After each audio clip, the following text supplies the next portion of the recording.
A 33-year-old American has been arrested in North Korea. While entering the country, the guy tore his tourist visa, saying that he wants to stay here and asks for asylum.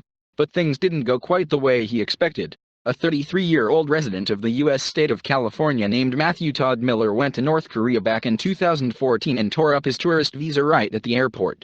The guy immediately made it clear that he did it on purpose, and explained this by asking for political asylum in an attempt to stay in the country. He was arrested for unruly behavior, but the charges against him soon intensified. Later, Miller was also accused of hostile actions against the DPRK. A notebook was found in his possession, which the state-run Central News Agency claimed contained various hostile confessions. He was considered a hacker who possesses classified military information and intends to remove the U.S. military in South Korea. The Supreme Court of the DPRK ruled that Miller committed acts hostile to the DPRK by entering the country under the guise of a tourist. The guy was charged with acts of espionage under Article 64 of the North Korean Penal Code and sentenced to 6 years hard labor. Miller also spent nearly 6 months in pretrial detention, refusing to fly back to the U.S.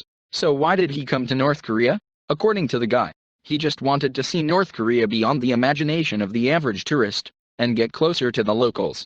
He allegedly had no political goals. "I didn't come here to pass on classified information or anything like that. I just wanted to meet with the North Koreans and ask questions that interest me. I wanted to communicate with the people, not question the government or politics. I don't have any. It was a hidden agenda. It was not a political trip," the guy told NK News.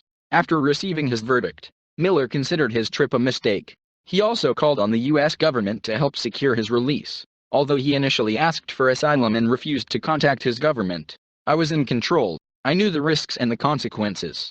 I feel guilty for this crime. It really was a crime. I wasted a lot of time of the North Koreans and the Americans, everyone who was involved in my case all this time," Miller said.